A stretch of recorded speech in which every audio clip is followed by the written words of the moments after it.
जिसने कभी गुलामी की हो। हम सौभाग्यशाली हैं कि हमने स्वतंत्र भारत में जन्म लिया। यूं तो आजादी की लौट 1857 में चल चुकी थी, जो 1947 में हमारे देश को आजाद करे। प्राचीन, मध्यकालीन और वर्तमान भारत के उदाहरणों से मैं स्पष्ट करना चाहूंगी कि जब हम फिरंगियों के फेरे में फंस गए थे तो रंग दे बसंती शोला की एक आवाज पर टोलों के टोले उमड़ाते थे और उनके इनकलाब जिंदाबाद और वंदे मातरम के नारों से फूल में आ जाने वाला 5-5 डिग्री का तूफान अंग्रेजी शासन की जड़ें हिला देता था। इसके बाद 62, 65 और 71 के युद्धों में अपना स्व गवा देने वाली और जब घर के हालात यूं हो जाया करते कि प्यार भी भरपूर गया, मांग का सिंदूर गया, नन्हे नन्हालों की लंगोटियां चली गई, छोटी छोटी बेटियों की ज्योतियां चली गई, बाप की कमाई गई, भाई की पढ़ाई गई, एक ऐसा विस्फोट हुआ कि पता ही नहीं चला। पूरे जिस्म की कई बोटियां चली गई, पूरे जिस्म की कई बोटियां चली गई। अरे आपके लिए तो एक आदमी मरा है साहब, मेरे घर की तो रोटियां ही चली गई, मेरे घर की तो रोटियां ही चली गई। इस तरह पूरा परिवार अपनी देशभक्ति साबित कर रहा होता था। जब देश बलिदान मांगता था तब देश लड़ जाने को कहता था, तब देश लड़ जाने को, मर जाने को, मिट जाने को, फांसी चढ़ जाने को कहता था कि तू आ। आज देश लड़ जाने को नहीं कहता, आज देश मर जाने को, मिट जाने को, फांसी चढ़ जाने को नहीं कहता, बल्कि मेरे विचारों से यदि कोई व्यक्ति आज अपना काम पूरी मेहनत, पूरी लगन और पूरी ईमानदारी से करे तो वही सबसे बड़ा देशभक्त है। मैं नहीं मानती कि फेसबुक, व्हाट्सएप और इंस्टाग्राम की डीपी को 3 रंग में रंगना ही देशभक्ति है।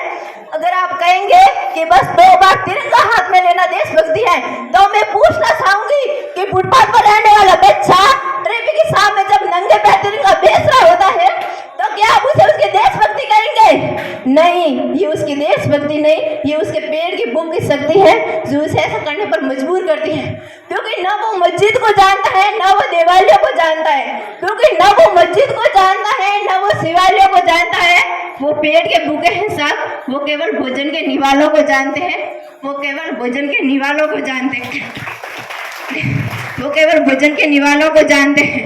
अपने समाज, अपने राष्ट्र, अपने परिवार के प्रति समर्पण का भाव है ये देशभक्ति। हर देशद्रोही के जीवन में आने वाला तूफान है हमारी सबसे देशभक्ति, ताकि हर देशद्रोही ये समझ सके कि अगर तू परिंदा है तो ये आसमान तेरा है, अगर तू दरिंदा है तो ये शमशान तेरा है। भाईचारे से रहना है तो रह इस जमीन पर, वरना ये कमर भी तेरी है, कब्रिस्तान भी तेरा है, वरना ये कमर भी तेरी है और ये कब्रिस्तान भी तेरी है। कि ना सरकार मेरी है ना रोग मेरा है, कि ना सरकार मेरी है ना रोग मेरा है, ना बड़ा सा नाम मेरा है। मुझे तो बस इतनी सी बात का गुरूर है कि मैं भारत की हूँ और ये भारत मेरा है, कि मैं भारत की हूँ और ये भारत मेरा है। परंतु एक वैचारिक बीमारी जो हमारे समाज में नजर आती है, कहा जाता है हम दुनिया के सबसे बड़े लोकतंत्र हैं, चाहे हिंदू पैदा होता है, मुसलमान, सिख, ईसाई भी पैदा होता है, परंतु बदकिस्मती से आज कोई इंसान पैदा नहीं होते। मेरे विचारों में ना हिंदू की जरूरत है ना मुसलमान की जरूरत है। राष्ट्र निर्माण के लिए केवल एक सच्चे इंसान की जरूरत है, केवल एक सच्चे इंसान की जरूरत है। और अब मेरे विचारों में राष्ट्र का निर्माण तब संभव होगा जब देश में नारी की पूजा नहीं, नारी की इज्जत की जाएगी, नारी की इज्जत की जाएगी। स्वच्छ भारत अभियान केवल सरकार नहीं, सड़क पर चलने वाला प्रत्येक नागरिक हाथ बटाएगा, स्वच्छ भारत को दिल से अपनाएगा, स्वच्छ भारत को दिल से अपनाएगा। और अब मैं सैल्यूट करना चाहूंगी सेनापति रात हमारे रक्षा के लिए खड़े हर उस जवान को, इस देश की पुलिस प्रशासन और हर उस किसान को जो अपना काम पूरी मेहनत, पूरी लगन और पूरी ईमानदारी से करते हैं, जिनके बिना राष्ट्र निर्माण की कल्पना करना भी असंभव सा लगता है। और आज इस मंच पर मैं पूरी जिम्मेदारी के साथ मैं भारत की बेटी ऐलान करती हूँ कि हमारे राष्ट्र का निर्माण तब संभव होगा जब हम सब में आप सब मिलकर प्रयास करेंगे, क्योंकि हमारी जिम्मेदारी है हमारे देश को आगे ले जाने की। हमारे देश की जिम्मेदारी नहीं है हमें आगे ले जाने की, हमारी जिम्मेदारी है हमारे देश को आगे ले जाने की, अपने राष्ट्र को आगे ले जाने की, अपने वतन को लहसाने की, अपने वतन को लहसाने की। और अंत में मैं बस इतना ही कहना चाहूंगी कि मेरा हिंदुस्तान मान था, मान है और मान रहेगा, कि मेरा हिंदुस्तान मान था, मान है और मान रहेगा।